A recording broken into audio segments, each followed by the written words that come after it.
In this week's episode of Studio Inter, we'll be previewing the game against Bologna. We'll be discussing all things Inter with Gab Marcotti from ESPN FC, this week's Moggi, Moratti, and Frog, and much, much more. Everything here on Studio Inter, only on SempreInter.com.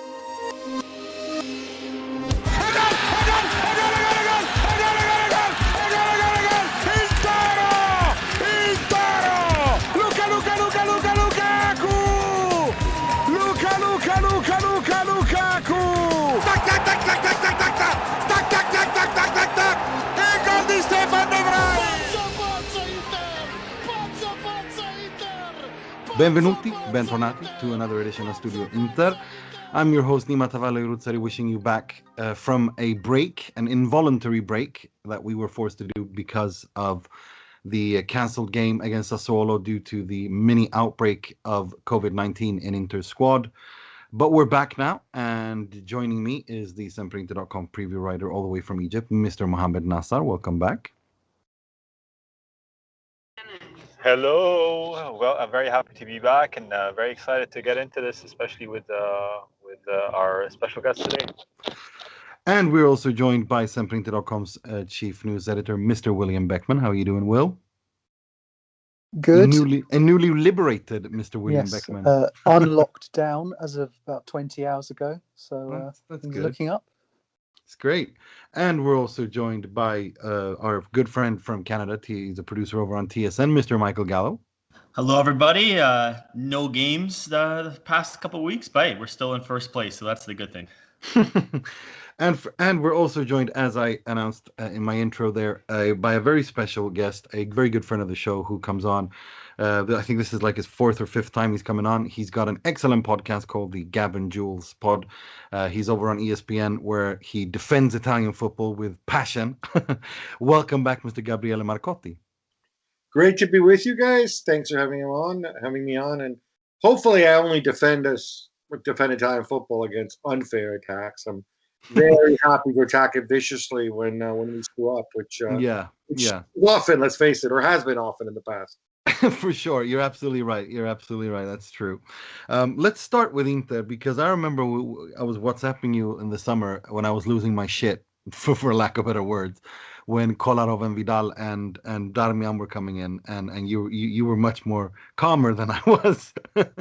But I mean, after that, it's been quite the roller coaster, Gab. I mean, first, the season didn't start off well at all. The Champions League and Arturo Vidal basically cost Inter the Champions League. They finished last in their group for the first time in their history. And then the team goes on a run. And then after Christmas, Antonio Conte works his magic when he's at his best, when he doesn't have any options and is forced to work with what he's got. And he reintegrates Perisic and Eriksen into this team, and Inter go on a winning streak again. And lo and behold, Inter are now favorites to win the Scudetto. I'm keen to hear, since we haven't had you on this season, what you make of everything that's happened. So, I'm the first to be critical of Conte when he tantrums and stuff, and the way he sees football as a perpetual struggle where the owner, padrone as we say in Italy, has to go and put money in or blah blah blah, match his ambition. He could be a colossal pain in the ass. But equally, he's a very smart guy. And I think ultimately, he realized the reality of the situation. And the reality was that he made some bad calls in the summer. The reality was that, Suning really bent over backwards for him. I think the reality is also that he started to understand the financial situation with obviously Inter's owner and what's going on in China. He even alluded to this, saying the plan went out the window weeks ago or months ago. And he said, this is what I have. How do I best make it work? What am I good at? Dare I say, he maybe even looked at people like Perisic and Eriksen, or the two obvious ones, and said, you know what? This guy can play. Let me revisit what I know about him. He looks like a wuss, but it doesn't mean he is a wuss. And, Perisic, okay, so we've pigeonholed him as a winger, but, the guy's Croatian, which means he's badass, which means maybe I get him to put him on the wing and run up and down and work hard. So I think he got all that, and I say this with credit because people like Conte generally get to where they are by convincing themselves that they're right all the time. But internally, though, at some point, they say there's a problem, and how am I going to fix it? What do I know? What have I learned? And he's shown that he's moved up that learning curve, and he's getting the best out of what he has. And it's not just those guys; it's had a knock-on effect. I mean, I think Braz has played better when he's with other midfielders who can pass the ball and actually give it back to him, rather than just running with it and losing it, like Vidal. He reintegrated. Remember when everybody said, "Oh, Skriniar, no, he can play in a 4, he can't play in a 3, and blah blah blah." And I think that Conte challenged his own beliefs, maybe challenged Skriniar and said, "Yeah, okay, so if you play in a 3, you got to play differently. You will be chasing small wingers in space, but look, Bastoni can do it. Why can't you?" And I think that message has resonated. For sure. But honestly, did you think that Inter were going to be in this position 6-7 months ago, on their way to winning the Serie A? Because that's what's happening right now. No, because I thought Napoli were going to be better. Mhm. I So did I. tricked me again. I think he could act normal for 12 months. I thought Juve by hook or by crook would be better than they are. I thought Inter would be in the mix. And I didn't expect Milan, everything to work so brilliant for them. I thought they'd be in the mix, but I certainly, wouldn't have expected this sort of lead. And, you could say it comes at the expense of the Champions League. Not just the training, people make such a big deal. Well, Conte's got a whole week to train, blah, blah, blah. But I think it's also the stress that he puts on himself and that he puts on our players, when he's in the Champions League, when he starts freaking out. And some of these guys just don't respond well to that. Playing the same 11 now, knowing where your focus is, having like a whole week to assimilate and not ratcheting it up to an 11 after every game, I think that helps a lot. It sure does. I'm going to hand you over to Mo. Did you have a question for Gab? Yeah, Gab, thanks again for coming on. Always a pleasure. Wanted to ask you, so what do you think? I mean, look, we're all interisti here. We all know that anything can go pear-shaped very quick, and so we'll talk, as if we're talking an internal dialogue, hoping that whatever we say about the Scudetto this year doesn't jinx the team or the chances or whatever. But assuming that the team goes on and does win the league this year, what do you think this ceiling of or this team ceiling really is? And do you think that this is a project that can continue under Conte, or does the team need? Will the team need to look at itself in a year's time or 2 years' time, possibly, and see where the direction it needs to be going, or who needs to be running the squad at that point in time for the team to have some sort of continuity and generational shifts? So I think there's a sporting answer and there's a financial answer, and I'll start with the financial answer because it's the more boring one. Chickens are going to come home to roost, right? It's difficult to understand what Suning's position is overall. Beyond what they said, they're in, they're out, blah blah blah. I think at some point this team's going to have to run at a profit, run at break even or make a small profit. Otherwise, you saw like Suning shareholders now, a big chunk of them is literally the Chinese government, right? Chinese state-owned companies. Yeah. One has ditched their whole football project where they go and they buy Hulk and Oscar and Graziano Pelle and cover them in gold. All that's gone out the window, at least for now. So these guys are going to be like, hey, why are we? You can own Inter if it makes strategic sense within your brand, but you can't just keep pumping money into it. So there's that aspect, and we've all read about them looking for new investors. And there's the other aspect, which at some point, financial fair play is going to come back in some form. It's not going to be tailor-made for Andrea Agnelli, even though that's the way it was presented in the Italian media. But it's going to have to be something that Inter are going to have to deal with. The good news for Inter is that when I look at this team and I ask myself, which superstars are here that Inter are in serious danger of losing because a Manchester City or a Barcelona are going to come in for them. And good news, it's a short list, right? It's Lautaro, it's Ashraf, and it's Bastoni, because Inter have a bunch of older, highly paid players. That's one silver lining. So I'm relatively bullish about Inter's prospects in the short term, as in, next season, I think they can do something. Maybe even in the Champions League. I think every Champions League is its own story, right? And I don't for a minute believe that Conte is somehow cursed or incapable of winning in Europe or any of this other stuff.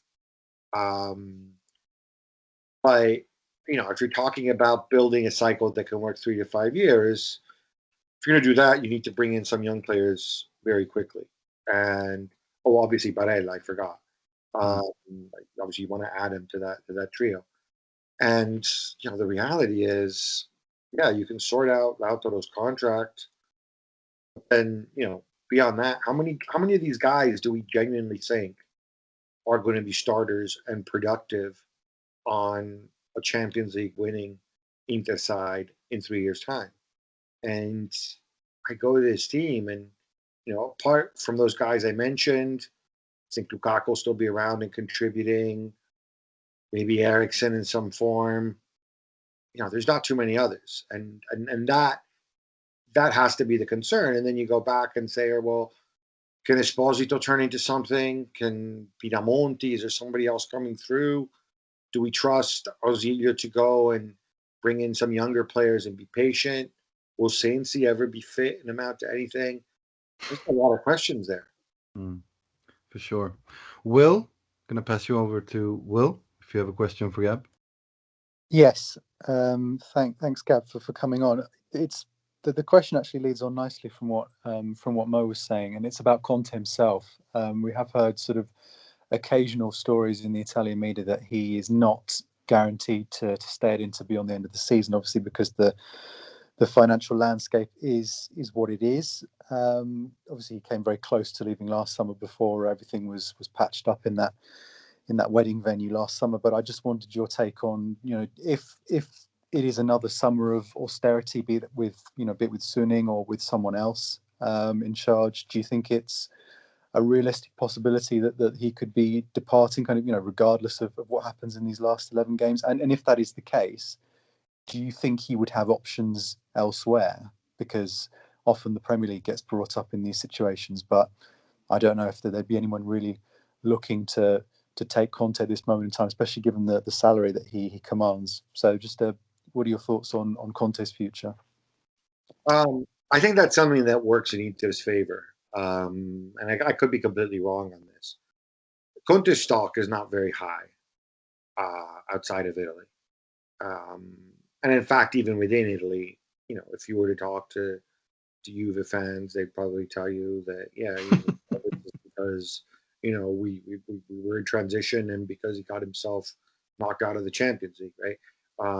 When you look around Europe, I don't know, in the Premier League, he's burned way too many bridges with what happened, especially with a lawsuit over getting paid. Look, I'm not going to begrudge somebody if they feel that they were unfairly dismissed to be paid what they feel they're owed, but there's a way to do it. And the whole thing with going to court and everything with Chelsea, other owners are going to be like, dude, why is this guy worth it?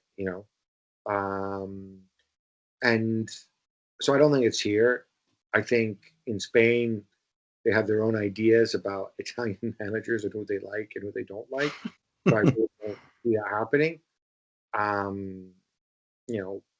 Not a fit at Bayern. And, the one possibility would be the one that always comes up for Italian coaches. The same thing with Allegri, Paris Saint-Germain. But that's not going to happen because they just got Pochettino. So, would he go back to Juve? Man, I don't know. I mean, part of me thinks, yeah, that's where you belong. You're peas in a pod. On the other, this Juve, I like to criticize and make fun of them. They took a courageous step and a necessary step to kind of, enter the third decade of 2000 and stop living in the 1990s with the moves they made this summer. And that's the direction of travel, is the way Juve are going. It may not be Pirlo that takes them there. He may not be good enough, but that is, I think, the right direction in football right now. And taking Conte there would mean going back to a different kind of football. So I don't see him going back to Juve. And so from his perspective, does he want to take more time off?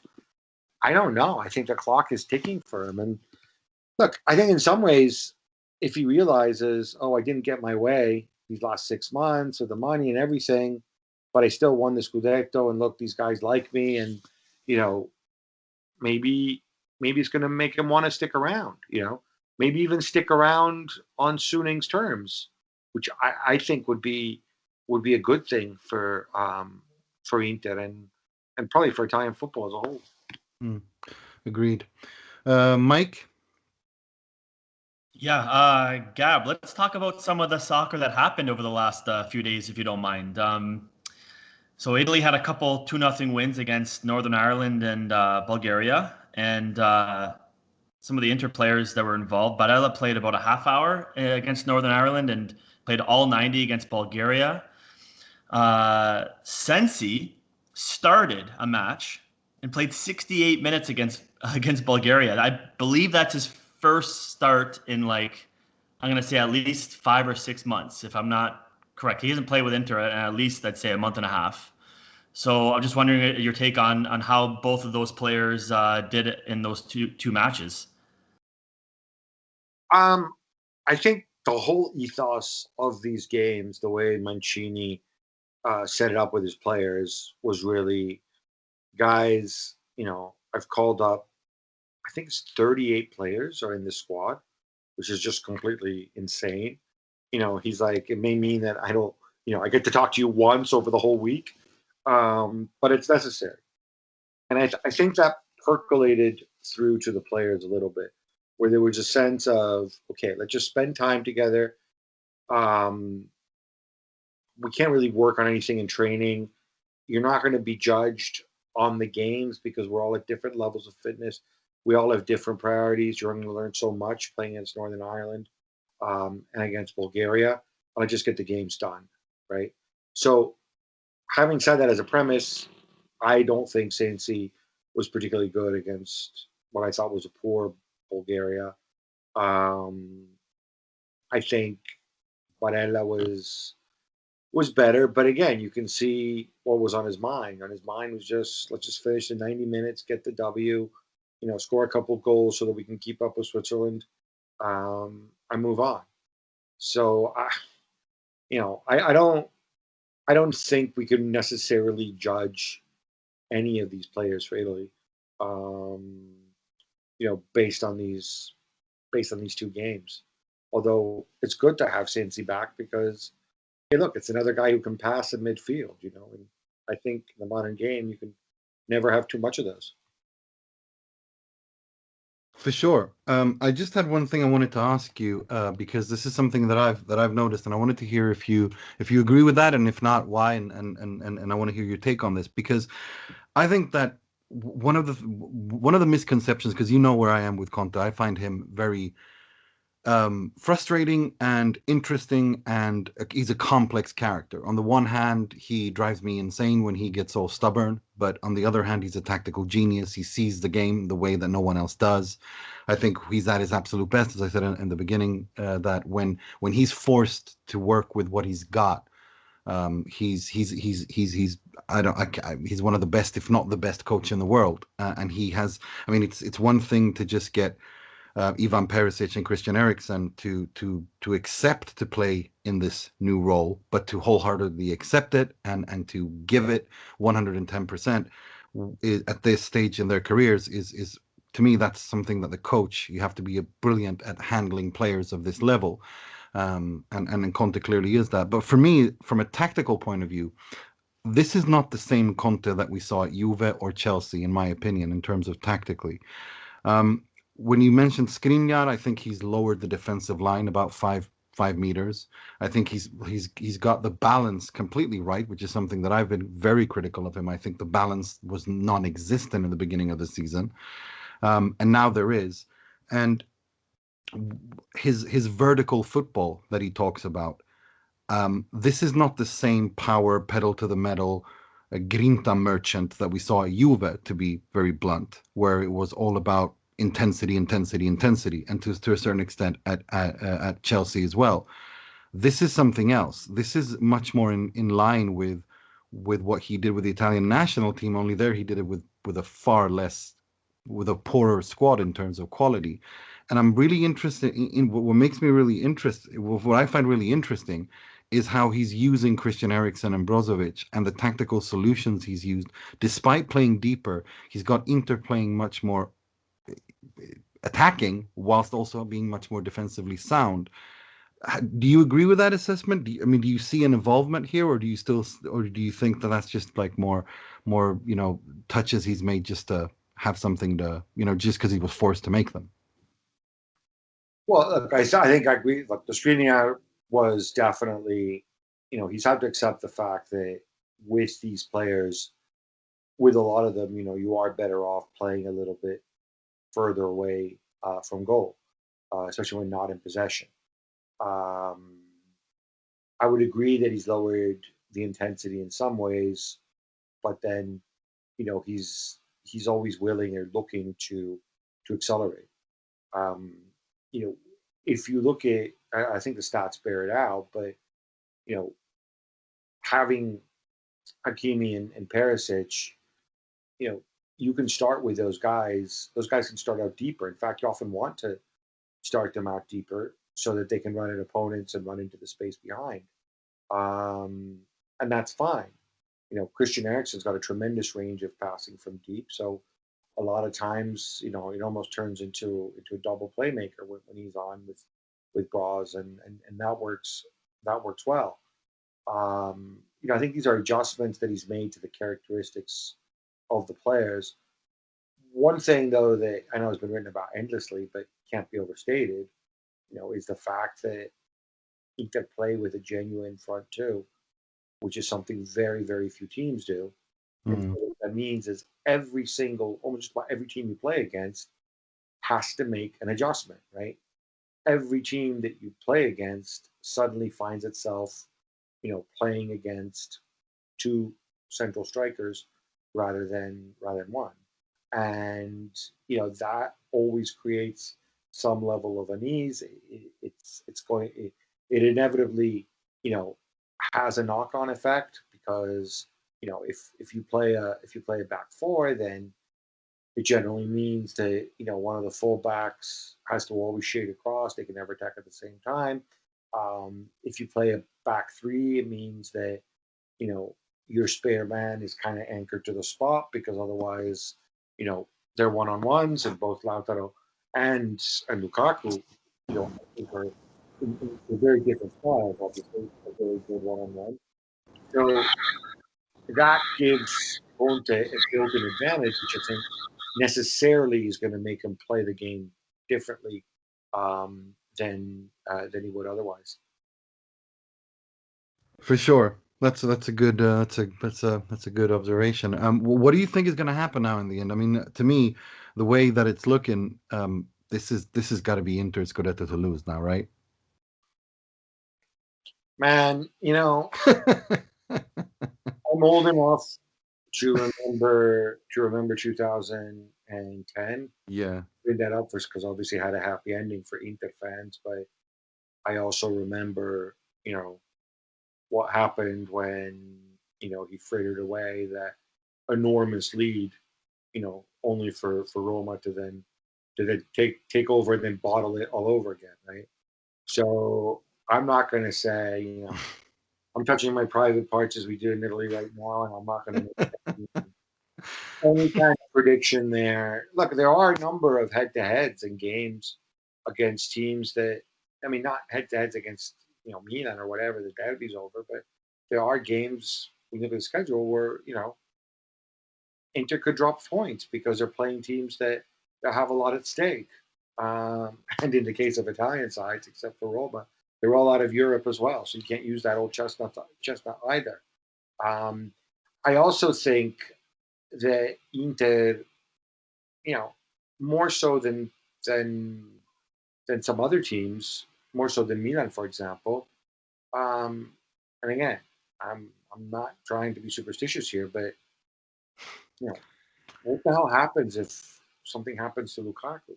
Yeah. Well, I mean, there are certain positions where, even though Inter have an absolute ton of players, because Conte made him play Panini sticker collection, there is no alternative to some of these guys. If they get hurt, somebody else replaces them. I mean, even if we do the Young and Darmian for Perisic and Ashraf, everything changes, not just in terms of quality, but in terms of a style of play as well. And that is one of the things that for me would be a concern. That's a good point, but I'm sorry, Gab, I'm not having it. You got 9 points ahead of Milan that you've already are. Well, to be fair, it's 6 points now, but you got two. You got the head-to-head there. You're 10 points ahead of a Juve that even if you lose, I mean, I look at this fixture list and I'm thinking, it's Napoli, it's Roma, it's Juve. Inter can afford to lose all three of those games if they just win the others, and if they don't, it's a failure. I don't think we can mask it any other way, because it's Bologna, it's Sassuolo, it's Hellas and Udinese and stuff and Crotone. Inter should be able to win those, no? All right. First of all, it's Italy, and anybody knows that the last 2 months of the season, the team you don't want to play. True. We need points, right? So that's the true. Bologna, that could be Udinese. Playing Verona is always a gigantic pain in the ass. Yeah. And Sassuolo, who knows what that psycho is going to do, right? I mean, if he can go out and blitz them. I think one thing, one of my big pet peeves in Italy, and I heard it. I even got wound up about this after I watched the under-21s play at the end when they drew with Spain and. I know what you're gonna say. Well, a stupid term like, I don't know, soffrire. They knew how to suffer. No, Knew it's a thing, knowing how to suffer, right? And it's some stupid crap that they used to throw out about Conte before. First, he doesn't say this anymore. This idea that, you're getting battered, you're conceding a million chances, but somehow you get away with the result, so that's good because you knew how to suffer. No, what does that mean? You want to put in, it just means you played badly and conceded chances, And this applies to whether you play defensively or you play attacking football. It's not, suffering is never good. If you're suffering, it's because something went wrong, especially if you have better players in the opposition. And Inter generally do. So hopefully we've moved past that. But yeah, I don't know. I don't see that many gimmies in Inter's schedule. So. And I guarantee you, Conte does it, and he's going to be like a wild man for every one of these games. For sure. Thank you so much for coming on. And before we let you go, do you have something? Because you guys are doing some excellent work over on the Gab and Juls podcast, and you've got and your Monday musings. Have you got something else coming up that you want to plug? Then the floor is yours. No, I mean just my just my column. I try to write about stuff that I think is interesting. Obviously on Monday, if you don't have time to stay across football everywhere, both the musings column and also the Gab and Juls Show twice a week. In some parts of the world, it goes on TV. In others, it's a podcast. There's a ton of clips on YouTube. I love working with Juls because he's across everything and he's enthusiastic and funny, and he's always in a good mood. Paris Saint-Germain lose, but which is more often than in the past this season, but not that often. And so it's hopefully it's a quick listen, and you kind of hear across, pretty much you get a flavor of all the stories that people are talking about in the football world. including some. We always try to put some weird one in. Was that nonsense about the Switzerland game kicking off late because the goal was too big? With all due respect to the many Swiss listeners that have, I never want to hear any more nonsense about Swiss precision and shit like that. Because why would you? Who would build and buy a gigantic goal? Like what purpose does that serve? You got me, man. You got me. I have no Man, you idea. guys have too much money, man. I hear you. I hear you. And at Marcotti, if you want to follow Gab when I gotta say, I've told you this in private. I absolutely love it when you get annoyed, when you have pet peeves. It's hilarious. And your thing about the sapere soffrire, I was laughing because I knew you were gonna go off on that because I know that kind of stuff really ticks you off. You know what? Anybody who loves Italian football, you know what I'm talking about. We have to fucking break out of this shitty ass mentality. I hate the fact that Juve are doing it. To be fair, Juve and Milan are doing it. Roma are doing it, trying to. Some of these people are doing it badly. Sassuolo's been doing it for a while. Conte's getting there in his own way. I'm bullish and positive about the future when it comes to Italian football, to say as a whole. But we're still far away from the glory days. But hopefully it'll be more fun on the way back up than it was on the way down. For sure. Couldn't have said it better. Thank you so much, Gab, for coming on. And don't be a stranger. And thank you for taking time out. I know you're busy. No, guys, thanks so much for having me on. It's been a privilege and a pleasure. Take care, Gab. Ciao. Bye-bye. Ciao. Buona serata. Yeah. Right. That was Gabriele Marcotti, a good friend. Let's talk Bologna, because it's back to business, boys. We're recording this on a Monday night, but we play on Saturday against Bologna, against Mihajlovic, and a Bologna side that has a lot of young talent and that can probably cause Inter some troubles. And it's away, and I know people say, well, there's no fans, but this is a ground where Inter have had some problems, even though they've won under Conte. But it is a tricky one, and after what happened against Sassuolo, where that game was suspended, and Inter are back to playing 3 games a week, twice 2 weeks of April. It could be, it's important to get to a winning start again. What are we expecting to see? I mean, the latest news is if I'm not wrong, Handanovic has tested negative. He'll be back in full training tomorrow. Vecino and D'Ambrosio are still out. Ranocchia's looking to replace De Vrij, who's also still out. What do you think is going to happen, Will? Well, I mean, what's your take on this?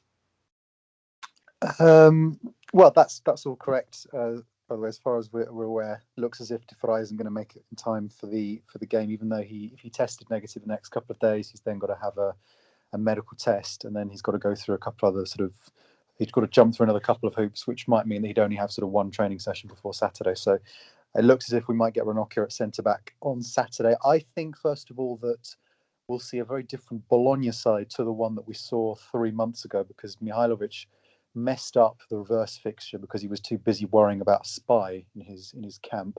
And it turned out actually the spy was correct, because he changed his system and it went completely wrong. I don't think Bologna did themselves justice at all in that first game. They really sat off us and let us have quite a comfortable win from what I recall. So I expect that they will be a little bit more aggressive than they were last time. And I think they should do that as well, because my concern, or my question mark about this match, is that we've not played for 20 days.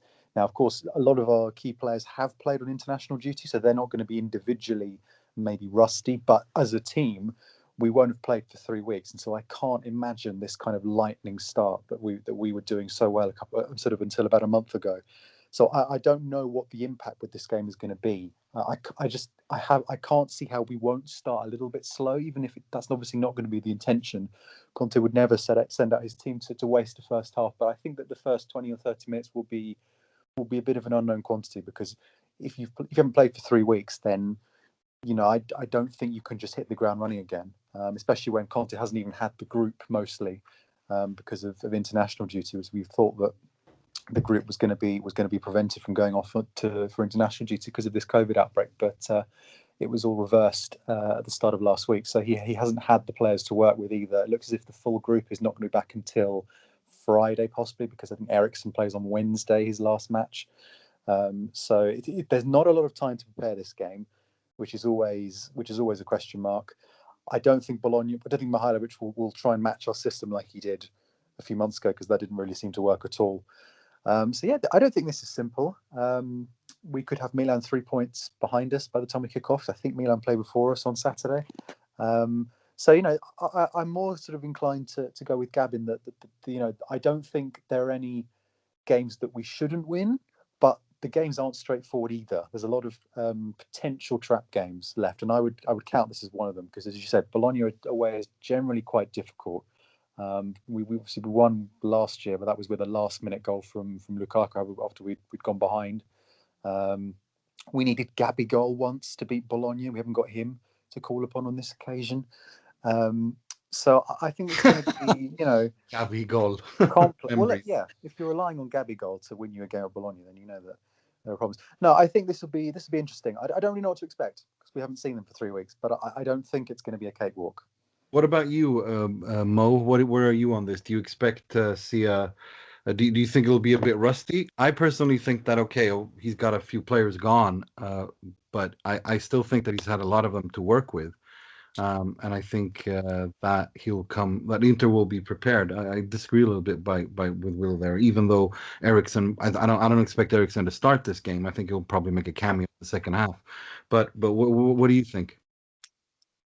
I like how Will broke it down, Nima. I think I'm bracing myself for the worst.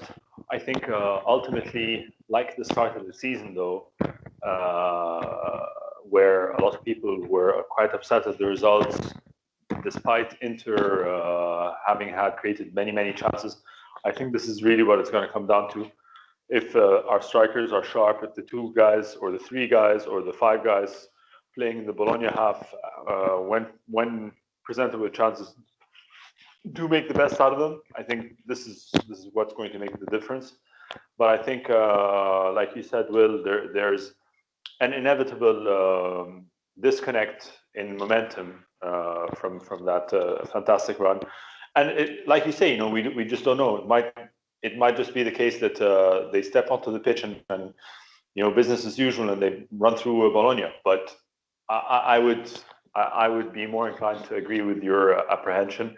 I think that this will be a match, hopefully, that Inter will win, but not without a little bit of having to overcome some adversity.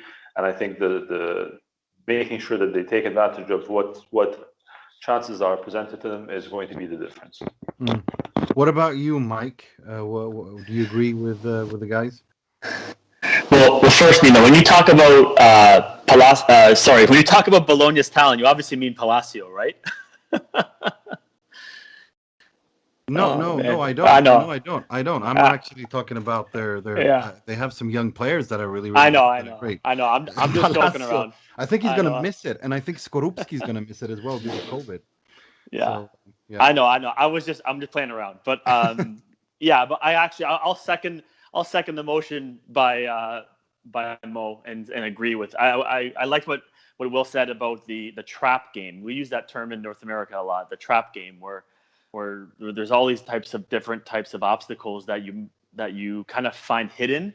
And I think in this situation, not playing a game for so long, that would be the reason for me to not be confident about this game. But at the same time, it also gives you a lot of time to prepare. And look, this is a game that they need to win, because, like Will said again, we could only be 3 points up going into that game. And next thing you know, you lose or you tie that game, then you starts getting really nervous. And then all the nerves are going to start coming in. So we got to make sure we keep that buffer. Look, Bologna's not a pushover. They've won their last couple games against Samp and Crotone.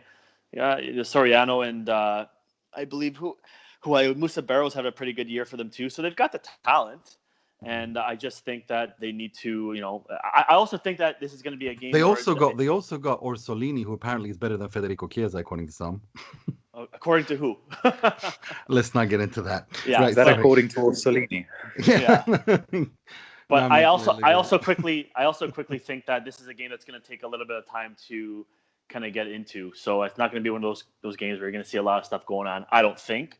But it's going to take some time to just work your way in, and 35 minutes in is where I think we'll start seeing some action. Okay, so just give me a prediction then, because I think it's going to be a 2-1 win for Inter. I think it's going to be 1-0, 2-0, and then 1-2, and then it's going to be a little bit nervy at the end. What about you, Mike? What do you think?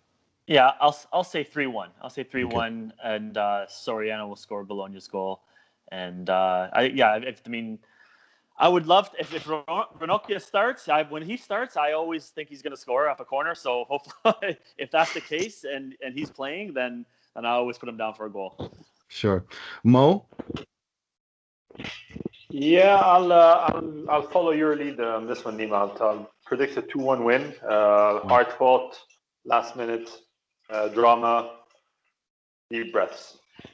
Okay, Will, what about you? Yeah, I think, unfortunately, I'm going to be dull and say the same thing. Last year, we won it 2-1 with a double from Lukaku and 2 goals coming in the last 15 minutes. I don't know I wouldn't be shocked if something too dissimilar. I wouldn't be shocked if something similar happened, I should say. 2-1 feels about right. And as I said, I think the first half an hour or so will be maybe the trappiest element of this trap game. I think if we can get through that, then I'd be reasonably comfortable that we can outlast Bologna. But we'll see. Okay, so let's move on to the part of the show where we pay tribute, rip the piss out of, and criticize someone or something heavily in the world of football, starting with the positivity, which will be presented by the artist formerly known as Mr. Positivity, Mr. Mohamed Nassar. He works a lot, he's intelligent, and he surprises people sometimes with his ideas. Not easy to find one person of these qualities. Yeah, listen, this week it's always very difficult to pick something in the world of Inter when there hasn't been much going on in the world of calcio in general, let alone Inter. But my Moratti of the week has got to be the potential leaked 4th jersey. I know it got a lot of shit online from a lot of people. I just love it.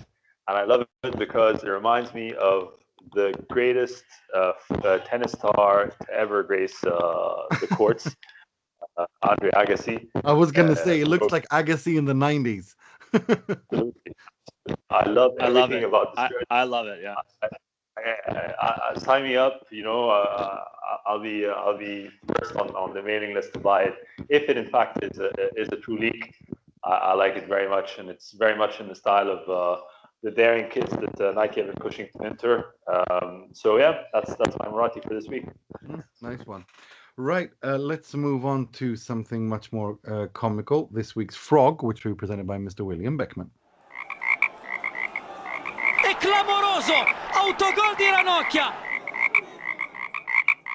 Yeah, as you said, Nima, we've had an enforced break, so this isn't technically this week's Frog of the week. It's a frog since our last recording, because there was one that took place a couple of weeks ago before the international break that I thought was excellent, and it's Joe Hart, the Tottenham goalkeeper, because Spurs had a very, very embarrassing Europa League exit to Dinamo Zagreb, Marcelo Brozovic's former club, in the Europa League last 16. They were 2-0 up from the first leg, and somehow they managed to lose 3-0 and go out. Mourinho was talking afterwards about how his players had, quote, lacked the basics of life, not just the basics of football, the basics of life itself. Hugo Lloris came out and said it was a disgrace and that people were not taking responsibility in the dressing room, and fans were in uproar, and it was humiliating. It had repercussions on the next game because Mourinho did his usual thing of dropping experienced players for young players and then saying, these are the only players I can trust. You see what I'm trying to deal with here. So it caused a a huge sort of storm of hatred and anger on social media. And so within that context, Joe Hart, or indeed Joe Hart's social media team, because it probably wasn't him specifically, made a bit of a mistake because he put up an Instagram story after they'd gone out of the Europa League with sort of tagging the post that Spurs had put up to tell everyone about the full-time result. And with that, he'd written the words, "job done," which kind of doesn't strike the right tone. Obviously, it was deleted within about 5 minutes, but that's enough to already expose himself to hundreds of thousands of people who follow him. And then he ended up having to post a video of himself apologizing for the mishap. So whoever was responsible for that probably didn't have a very comfortable international break. But yeah, he wasn't a very popular signing, if I remember. He's only the second choice goalkeeper, but that probably doesn't help him, his cause, if he's trying to win over favours. So yeah, that's nasty. So a little bit delayed, but I thought it was worth a mention for poor Joe Hart, who did play in Serie A a few years ago. I keep forgetting that when he was at Torino. So he's got a very small link to football. I think Torino want to forget that as well. If I'm perfectly honest, it was not a successful stint. My only memory of Joe Hart in Italy, Dries Mertens. Well, apart from the various getting lobbed by Mertens and the various mistakes, was when he was playing against De Boer's Inter at San Siro, and he came up into the penalty area for a last-minute attempt to score an equaliser, and Fabio Caressa, the commentator on Sky, went, "Joe Hart in the box! Joe Hart in the box!" He got very, very excited, and that was probably the only exciting thing he did in his entire season in Italy. So yeah, not a good week for Joe Hart. Absolutely not. Let's move on to something much more negative. This week's Moggi, which will be presented by Mr. Michael Gallo.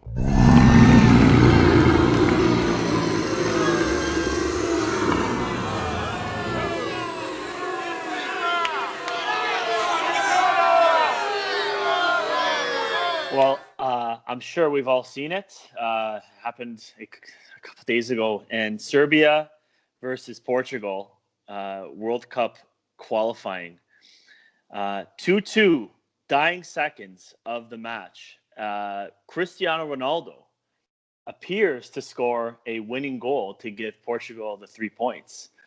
However, the Dutch referee, Danny Macaulay, did not award the goal. And the assistant referee did not award the goal. But the Moggi of the week goes to FIFA for not having goal line technology or VAR for these matches. We're talking about it's insane. FIFA World Cup qualifiers. These are not friendlies. These are not friendlies. Not friendly games. This is not your pickup game on the side of the road next to your school. This is a FIFA World Cup qualifier. This technology is available. It's been available for years. Goal line technology has been around for 5, 6, 7 years, or even longer. VAR is a little bit newer, but goal line technology was there beforehand. We have to go through a process here of 4 different steps to make sure that this is the correct call. A, the referee sees it. It's a tough call for the referee to see it from where his vantage point is, so I understand why he didn't see it. Number 2, the assistant referee, if you look at him, he's right on the goal line. He should be able to see that. However, he missed it. So, okay, you've got goal line technology. But wait, FIFA didn't put it in for World Cup qualifiers. So you got a mistake there. And you've got no VAR to check it as well. So you've got 4 different steps. They all failed. Cristiano Ronaldo, who, listen, we like to, give him shit once in a while, but he had every right to be pissed off. Maybe not to the extent of, throwing his captain's armband on the ground and walking off and acting like that, maybe a little bit over the top, but he had a right to be pissed off. And who knows if these 2 points that cost Portugal ends up, costing them a spot in Qatar. We don't know that, but it could down the line. I think this was ridiculous, and FIFA really needs to look at least have goal line technology in your games. Forget about VAR. At least have goal line technology, because when you look at it, it's a good 4 to 5 inches past the goal line. It's close, and I understand why the referee might not see it, but the assistant referee should have seen it. But this is what goal line technology does. It corrects these mistakes. And this is not your pickup game. This is a FIFA World Cup qualifier. Come on, FIFA, wake up. Agreed. Amen. Thank you I couldn't agree more. I mean, we're past the stage of goal line technology. That just has to, that just has to exist. Right, that's all we had time for this week. I'd like to thank Mr. Gabriele Marcotti and Mr. Mohamed Nassar, who had to rush away before we ended this pod. I'd like to thank you, Will, for joining me. Thank you. I'm glad to be back. Hopefully that's the last 3-week break we have this season. Yes. This is judgment time now. Well, it is. It's going to be the run-in starts. This is it. I mean, the downhill. I think it's April is going to be decisive. Well, that's like 70% of the games left, isn't it? So yeah. No, I mean no, but I mean it's absolutely. But I mean, given how this is all it's all being condensed as well, it's going to be It's we'll know who'll win the Scudetto by the end of April. I think it's going to be decided by then. Okay. Well, I like that because that means if that's happened, it's going to be us. Yeah, because it can't be Milan by the end of April. That's true. Right, and also Mr. Michael Gallo, thanks for joining us again.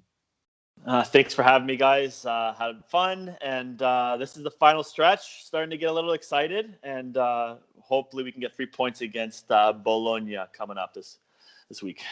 Yeah, hang on to your hats, people. We're going in for the final stretch. Until next week, I'm your host Nima Tavalle wishing you good health. Listen to your health authorities. Stay safe, and sempre and 3 points. More importantly, 3 points. Until next time, sempre e solo Forza Inter.